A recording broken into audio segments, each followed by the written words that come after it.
Asyhadu an la ilaha illallah wahdahu la syarika lah iqraran bi rububiyyatihi wa jalalihi wa asyhadu anna sayyidana Muhammadan abduhu wa rasuluh al-mustafa min sa'iril khalqi. Allahumma shalli wa sallim wa barik ala khairi khalqillah fil awwalina wal akhirin sayyidina wa habibina wa syafi'ina wa qurrati a'yunina wa maulana Muhammad sallallahu alaihi wa sallam wa barik alaihi wa ashabihil mujahidin al-qahirin amma ba'd. Faqad qala Allah tabaraka wa ta'ala azza wa jalla fi kitabihil karim wa huwa asdaqul qa'ilin. A'udzu billahi minasy syaithanir rajim. Bismillahirrahmanirrahim. Wattaqullaha la'allakum tashkurun. Wa qala nabiyyuna sayyiduna Muhammadun sallallahu alaihi wa alihi wa sallam usikum bi taqwallahi wa sam'i wa ta'ah. Sadaqallahu maulana al-azimul karim wa sadaqa rasulun nabiyul habibul karim wa nahnu ala dhalika minasy syahidin wa syakirin walhamdulillahi rabbil alamin. Ma'asyiral muslimin, segenap jamaah pengajian rutin malam Khamis ba'da maghrib Masjid Jami Al-Barakah Kampung Sentul Sidamulia, bil khusus para sesepuh, para asatidz, para tokoh agama yang saya hormati, jamaah sekalian yang dimuliakan oleh Allah, rahimahullah wa hadakumullah.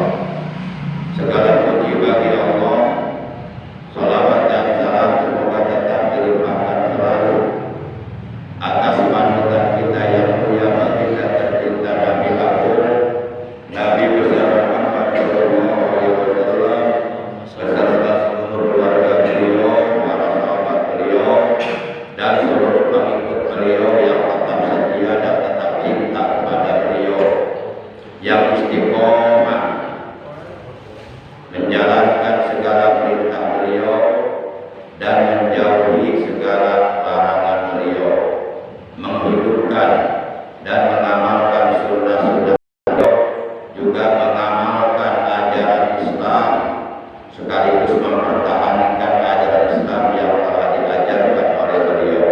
Semoga di hari kiamat kelak kita semua yang hadir pada malam ini oleh beliau benar-benar diakui sebagai umatnya dan mendapatkan syafaat ujubah dari beliau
kesempatan tidak mau hadir ngaji, sungguh akan menyesal di hari kiamat nanti.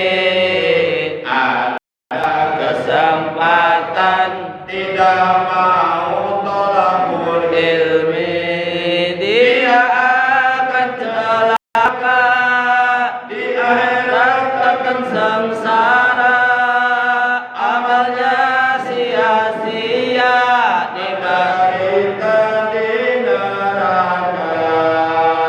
Allahumma salli wa sallim ala sayyidina wa maulana Muhammad.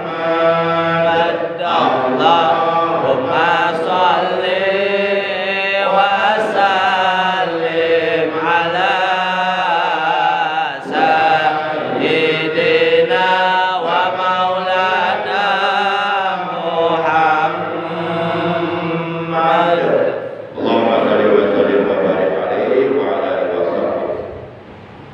Masyaallah muslimin saudaraku segenap jamaah majelis ini, jamaah Masjid Al-Barakah rahimahullah wa hadakumullah. Rasulullah sallallahu alaihi wasallam beliau telah bersabda, asyadun nas asratan yaumal qiyamah rajulun amkanahu talabul ilmi fid dunya falam yaqlubuhu.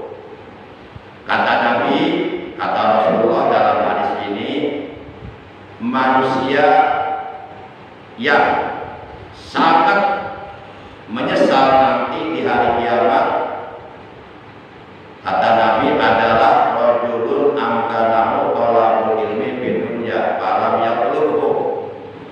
Seseorang ketika hidup di alam dunia ada kesempatan, ada waktu, ada umur, ada kesehatan untuk mencari ilmu agama di alam dunia. Akan tetapi ia malas, tidak mau mencari ilmu agama. Ia malas, tidak mau duduk di pengajian, malas memperturutkan ajakan syaitan, karena malas itu datangnya dari syaitan. Al-kasalu minas syaitan. Malas itu, perasaan malas itu bersumber datangnya dari syaitan. Jadi kalau kita malas untuk duduk di pengajian, berarti kita memperturutkan ajakan syaitan. Wasyaitanu yad'ukum ilan nar. Syaitan itu selalu mengajak kepada kamu untuk masuk ke dalam neraka. Karena nanti di neraka syaitan pengen punya banyak teman. Dia nggak mau sendirian di neraka. Makanya manusia terus digoda supaya nggak ibadah, nggak sholat, nggak ngaji, terus digoda. Sampai hari kiamat, syaitan tidak akan pernah berhenti menggoda, membujuk, merayu dengan berbagai macam cara kepada anak cucu Nabi Adam waalaikumsalam, kepada manusia, agar kelak manusia di alam akhirat menjadi teman-temannya. Para jamaah yang dimuliakan oleh Allah Subhanahu wa taala rahimahullah wa hadakumullah. Jadi kata Nabi, asadun nas, manusia yang sangat menyesal, hasrotan, penyesalan. Hasrotan itu artinya menyesal. Asadun nas hasrotan yaumal qiyamah. Manusia yang akan sangat menyesal nanti pada hari kiamat, kata Rasulullah, adalah rajulun amkanahu thalabul ilmi fid dunya falam yaqlubu. Seseorang yang ketika hidup di alam dunia ada kesempatan untuk menuntut ilmu agama, untuk mencari ilmu agama, akan tetapi dia malas, tidak mau mencari ilmu agama. Pasti orang seperti ini, walaupun sekarang di dunia nggak ada perasaan menyesal, kadang-kadang malah justru bangga Jadi bangga kalau nggak ngaji, merasa bangga. Bahkan kadang-kadang melecehkan orang-orang yang ngaji. Ngapain ngaji, daripada ngaji dengan nonton TV, dengan nonton sinetron. Ini bahaya, hati-hati.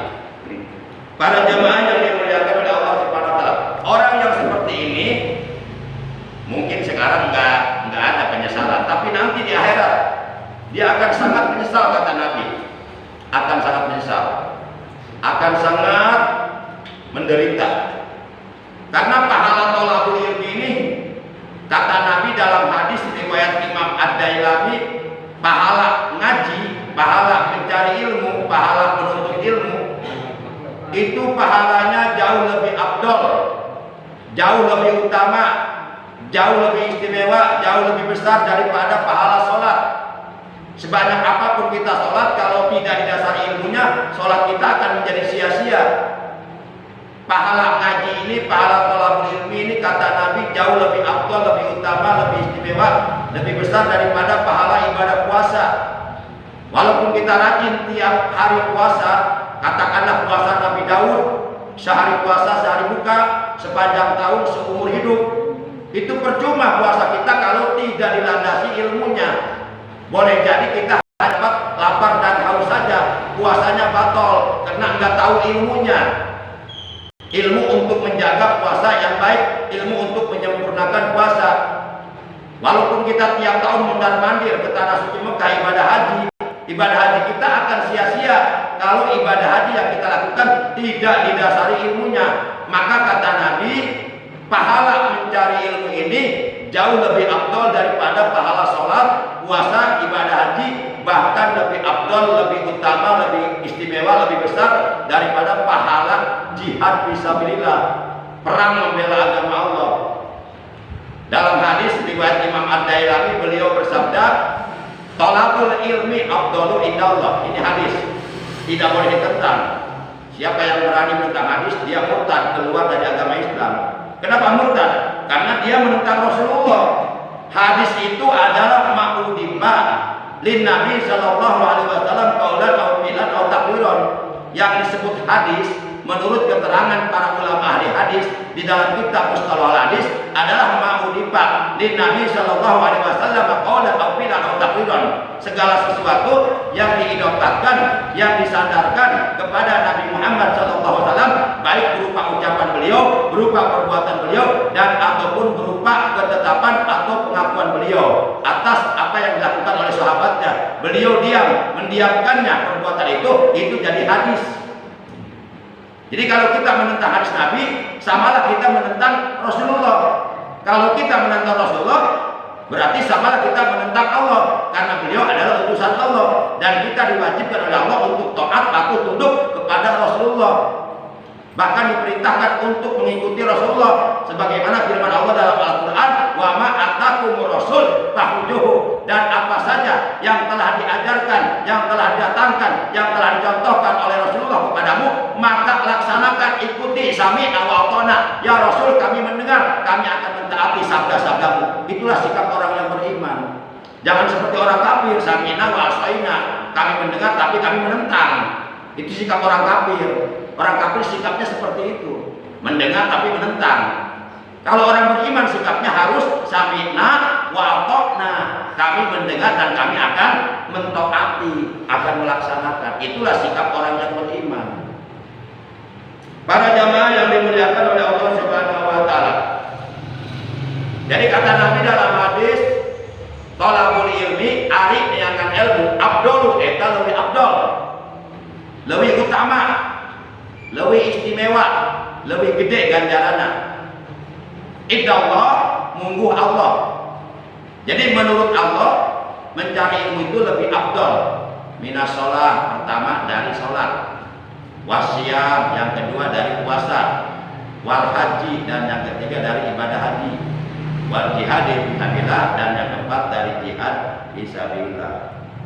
Bahkan ada hadis yang menyatakan thalabul ilmi ruknul Islam. Jadi orang yang melaksanakan kewajiban thalabul ilmi berarti dia melaksanakan rukun Islam. Artinya dengan melaksanakan kewajiban thalabul ilmi, insya Allah kita akan mendapatkan pahala yang jauh lebih baik daripada pahala sholat, pahala puasa, pahala zakat, pahala ibadah haji. Sudahlah kita belum bisa ibadah haji, yang minimal paling tidak dapat pahala ibadah yang lebih baik daripada ibadah haji, yaitu dengan cara mencari ilmu. Itu juga haji nican, kamu gak nican, haji ini deh. Aduh, lain repotnya beleku. Para jamaah yang dimuliakan oleh Allah Subhanahu wa Ta'ala, ngan anu lebih goreng deh, haji tarahat ya teh lebih goreng deh. Nah, kalau jadi haji ulah ada disebut 2 kali. Namun disebut 2 kali masa goreng. Haji main gaplek kan? Haji main jatuh, haji kalau jamaah goreng. Ulah ada jadi haji disebutkan 2 kali, haji. Jadi haji menjadi contoh ke masyarakat. Insya Ustaz haji menjadi contoh ke masyarakat. Kamu Ustaz antara kamu masjid ke masyarakat teman. Jadi Ustaz antara kamu masjid cina. Bingung menentukan saja karena antara kamu masjid. Nah, mungkin masyarakat mengeluarkannya ngomong gitu, tapi hatinya ngomong gitu teh. Pasti hatinya ngomong, ketuanya dan memberi teh apa? Para jamaah yang dimuliakan oleh Allah Subhanahu wa Ta'ala. Baik, kita lanjutkan. Di dalam Al-Qur'an surah 21 yaitu surah Al-Anbiya juz yang ke-17 ayat 25. Allah Subhanahu wa Ta'ala berfirman, wa ma arsalna min qablika mir rasul illa nuhi ilaihi annahu la ilaha illa ana fa'budun. Ini ayat ada dalam Al-Qur'an surah 21 yaitu surah Al-Anbiya juznya juz 17 ayatnya ayat 25. Mari kita artikan. Wa ma arsalna, dan tidaklah kami mengutus. Ini kata Allah. Min qablika, sebelum engkau Muhammad, mir rasul, dari seorang rasul pun. Maksudnya bahwa seluruh para rasul yang telah diutus oleh Allah ke alam dunia, mereka semuanya kata Allah illa nuhi ilaihi, melainkan kami wahyukan kepadanya la ilaha illa ana, tidak ada Tuhan yang berhak disembah dengan hak, dengan sebenarnya, dengan sesungguhnya kecuali aku, kata Allah.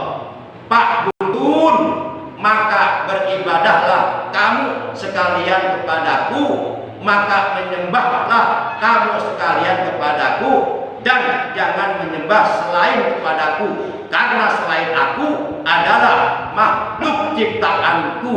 Makhluk tidak boleh menyembah kepada makhluk. Nah, jadi berdasarkan ayat ini, seluruh para nabi yang berjumlah 124.000 nabi menurut keterangan di dalam kitab Fathul Mu'in, dan seluruh para rasul yang jumlah 315 rasul menurut keterangan yang ada dalam kitab Fathul Mu'in, mereka semuanya oleh Allah diwahyukan kepada mereka kalimat tauhid, yaitu kalimat la ilaha illallah. Semuanya tanpa kecuali, seluruh para nabi, para rasul, mereka mendapatkan wahyu dari Allah, yaitu kalimat tauhid, kalimat thayyibah, kalimat ikhlas, kalimat an-najat, kalimat takwa, kalimat yang menjadi hisnullah, kalimat yang menjadi bentengnya Allah, kalimat yang nilainya jauh lebih berharga daripada 7 lapis langit dan 7 lapis bumi dan seluruh apa yang ada di antara keduanya. Kalimat yang nilainya jauh lebih berharga daripada dunia beserta seluruh isinya. Sampai Rasulullah mengatakan, seandainya kalimat la ilaha illallah diletakkan pada daun titik timbangan dan diletakkan pula 7 lapis langit dan bumi pada titik timbangan yang lainnya, la rajahat bihina, niscaya kalimat la ilaha illallah akan jauh lebih berat daripada 7 lapis langit dan bumi. Maksudnya kalimat la ilaha illallah lebih berharga nilainya daripada 7 lapis langit dan bumi beserta seluruh isinya. Jadi alam dunia beserta seluruh isinya ini tidak ada apa-apanya jika dibandingkan dengan kalimat la ilaha illallah. Bahkan kita nggak bisa masuk surga kalau kita belum meyakini kebenaran kalimat ini, atau kita menolak kebenaran kalimat ini. Itu kafir kita, nggak bisa masuk surga. Ini kalimat menjadi kuncinya surga. Makanya sangat amat disayangkan kalau kalau kita setiap selesai sholat 5 waktu wiridan, kalimat-kalimat yang lain kita baca subhanallah 33 kali, kita baca hamdalah alhamdulillah 33 kali, kita baca takbir Allahu Akbar 33 kali kita baca, tapi kalimat la ilaha illallahnya ditinggalkan, gak dibaca, dilupakan. Itu sangat amat disayangkan. Padahal dalam hadis yang diriwayatkan oleh Imam Tirmidzi, Imam Nasai, Imam Ibnu Majah, dan Imam Ibnu Hibban. Jadi ada 4 orang imam ahli hadis meriwayatkan hadis ini. Dalam hadis tersebut Rasulullah bersabda, afdhalul dzikri la ilaha illallah. Itu kata Rasulullah, zikir yang paling afdol, zikir yang paling utama, zikir yang paling berharga, lebih berharga daripada dunia dan isinya adalah zikir dengan mengucapkan la ilaha illallah. Makanya kalau setelah sholat kita zikir yang lain dibaca tapi yang ini enggak, itu sangat amat disayangkan. Belegu kita, belegu. Anu abdol ditinggalkan. Nah, salah maka cuma sayang gitu. Zikir yang paling abdol ditinggalkan sementara kalimat-kalimat yang lain dibaca. Bahkan kita sholat, kalau di dalam sholat tidak ada kalimat la ilaha illallah, berapapun banyak kita sholat itu nggak diterima oleh Allah. Makanya seluruh para ulama madzhabul arba'ah, baik para ulama dari kalangan Hanafiyah, kemudian Malikiyah, Syafi'iyah, Hambaliyah, mereka sepakat setiap orang yang sholat di dalam sholatnya wajib mengucapkan la ilaha illallah. Kalau ini nggak diucapkan, sholat kita nggak sah, nggak diterima oleh Allah. Sebanyak apapun kita sholat. Kapan itu kita mengucapkan la ilaha illallah? Pada waktu tahiyat, baik tahiyat awal yang hukumnya sunnah abad, maupun tahiyat akhir yang hukumnya wajib karena rukun sholat. Itu pada waktu tahiyat kita mengucapkan asyhadu alla ilaha illallah. Nah kalau kalimat ini nggak dibaca, nggak sah sholat kita, nggak ada nilainya, berapapun banyaknya. Bahkan seseorang ketika mau masuk Islam itu harus mengucapkan asyhadu alla ilaha illallah. Nggak boleh dia sholat dulu, nggak boleh dia langsung zakat, nggak boleh dia langsung puasa, nggak boleh dia langsung berhaji. Tapi yang pertama kali siapapun yang mau Islam harus mengucapkan la ilaha, harus mengakui kebenaran makna yang terkandung dalam ucapan la ilaha illallah. Baru dia boleh sholat, boleh ngaji, boleh puasa, boleh zakat, boleh ibadah haji. Nah, makanya rukun Islam yang pertama 2 kalimat syahadat. Para jamaah yang dimuliakan oleh Allah Subhanahu wa taala, kalimat ini nggak boleh dilecehkan oleh siapapun, baik dia seorang abuya atau seorang buaya atau tai abuya, baik dia seorang profesor dokter siapapun nggak boleh melecehkan kalimat ini. Bisa murtad karena kalimat ini ada dalam Al-Quran. Melecehkan kalimat ini secara tidak langsung, sadar atau tidak sadar, berarti dia telah melecehkan Al-Quran karena kalimat ini ada dalam Al-Quran, yaitu surat 21 Al-Anbiya juz 17 ayat 25 tadi yang berbunyi wa ma arsalna min qablika mir rasul illa nuhi ilaihi annahu la ilaha illa ana fa'budun. Kalau dalam ayat ini la ilaha illa ana pakai lapan ana ini isim domir yang artinya aku. Kenapa dalam ayat ini enggak la ilaha illallah tapi la ilaha illa ana? Karena yang mengucapkannya Allah. Karena yang mengucapkannya Allah.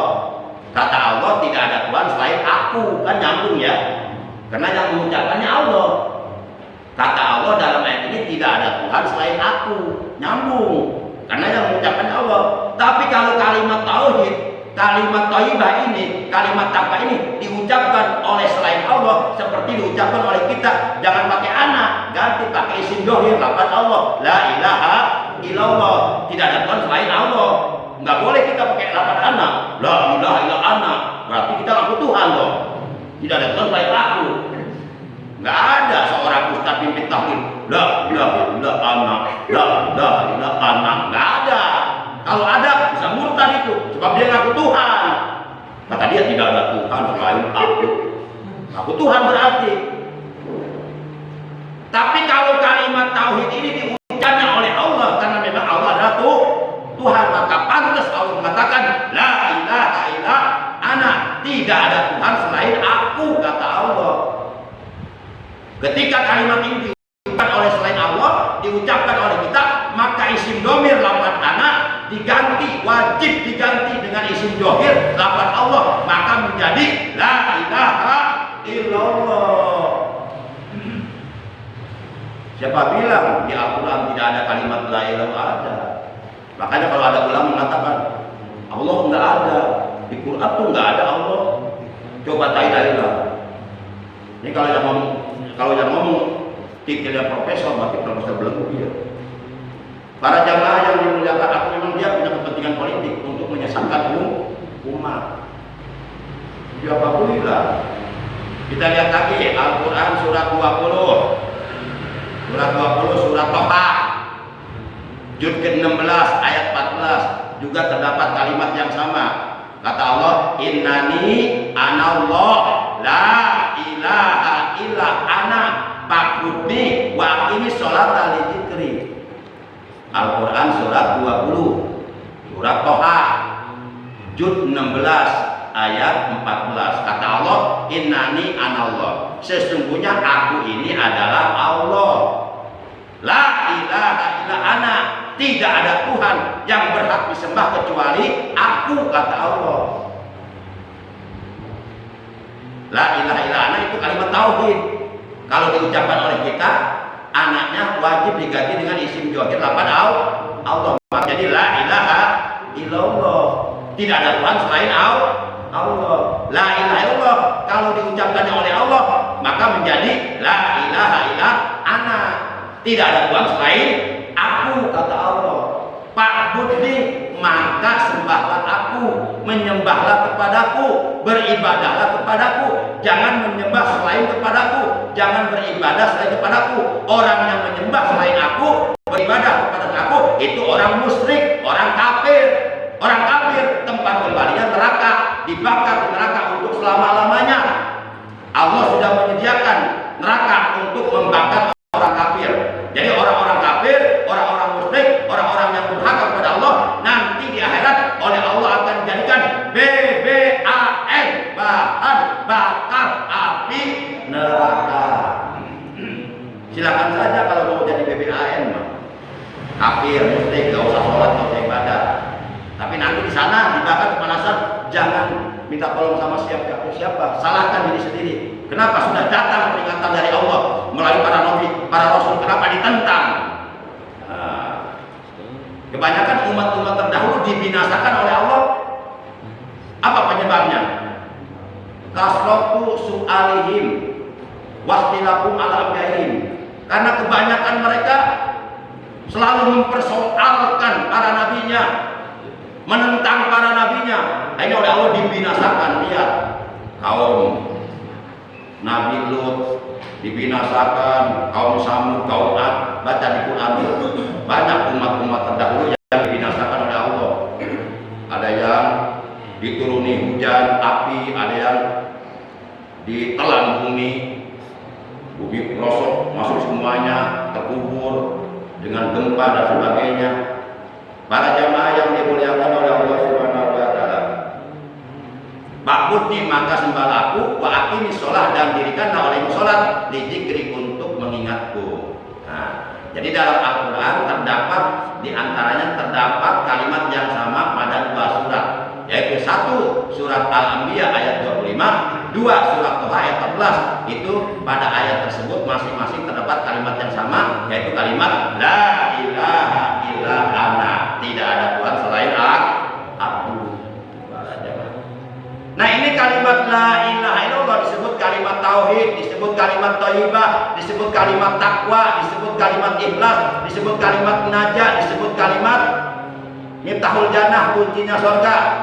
Dalam hadis qudsi yang diriwayatkan oleh Ibnu Asakir dari sahabat Nabi yang bernama Sayyidina Ali bin Abi Thalib radhiyallahu anhu, Rasulullah bersabda, kata Rasulullah, innallaha ta'ala qala, sesungguhnya Allah Ta'ala telah berfirman. Ini namanya hadis qudsi. Rasulullah bersabda, Allah berfirman, itu namanya hadis qudsi. Hadis qudsi itu firman Allah yang dilafalkan oleh Rasulullah dan tidak tertulis dalam Al-Quran. Itu namanya hadis qudsi. Jadi hadis qudsi itu firman Allah. Allah berfirman, kata Allah, la ilaha illallah isni. Kalimat la ilaha illallah isni itu adalah bentengku. Jadi Allah mempunyai benteng. Benteng Allah adalah kalimat la ilaha illallah. Itulah bentengnya Allah. Paman qolaha, maka barang siapa yang mengucapkan kalimat la ilaha illallah, sering berzikir dengan mengucapkan la ilaha illallah, memperbanyak ucapan la ilaha illallah, dakhala hisni, maka berarti dia sudah masuk ke dalam bentengku, kata Allah. Jadi kalau kita sering berzikir mengucapkan la ilaha illallah, berarti kita sudah masuk ke dalam benteng Allah. Tapi ada syaratnya. Syaratnya kita ditalkin dulu sama guru mursyid, baru diamalkan biar mantep gitu. Kemudian waman dakhala hisni, dan barang siapa yang sudah masuk ke dalam bentengku, faqad umina min ajabi, maka sungguh ia akan diamankan, akan diselamatkan dari azabku di akhirat. Jadi barang siapa yang selalu berzikir mengucapkan la ilaha illallah, maka berarti dia sudah masuk ke dalam bentengnya Allah. Dan barang siapa yang sudah masuk ke dalam bentengnya Allah, maka oleh Allah akan diselamatkan dari azab Allah, dari api neraka. Bahkan dalam hadis dikatakan, innallaha ta'ala qad harama 'alan nari man qala la ilaha illallah yabtaghi dzalika wajh Allah. Sesungguhnya Allah Subhanahu wa taala benar-benar akan mengharamkan masuk ke dalam neraka bagi siapapun yang selalu mengucapkan kalimat la ilaha illallah. Dia ucapkan kalimat itu semata-mata karena Allah mencari ridho Allah. Oleh Allah akan diharamkan masuk neraka kalau kita selalu mengucapkan la ilaha illallah. Bahkan dijamin masuk surga. Dalam hadis, man qala la ilaha illallah khalisan mukhlisan dakhala jannah. Barang siapa yang mengucapkan la ilaha illallah dengan ikhlas semata-mata karena Allah, dakhala jannah, kata Nabi, akan masuk surga. Bahkan Allah akan menghapus 4.000 dosa besar yang dilakukan oleh seseorang apabila orang tersebut sering mengucapkan la ilaha illallah. Dihapus 4.000 dosa besarnya. Dalam hadis Rasulullah bersabda, man qala la ilaha illallah wa maddaha bi ta'dim udimat lahu arba'at sab'atu alafi jambin minal kabair. Ini hadisnya. Kata Nabi dalam hadis ini, barang siapa yang mengucapkan la ilaha illallah, la-nya dipanjangkan 3 alif 6 harkat, karena itu hukumnya menurut ilmu tajwid majaid mutasil, sebab setelah matobi ada kalimat yang lainnya, itu dibaca 6 harkat dipanjangkan, la ditarik dari bawah pusar sampai ke ubun-ubun, ilaha menyentuh latifah hobi dan latifah ru, illallah menyentuh latifah sir dan latifah kolbi.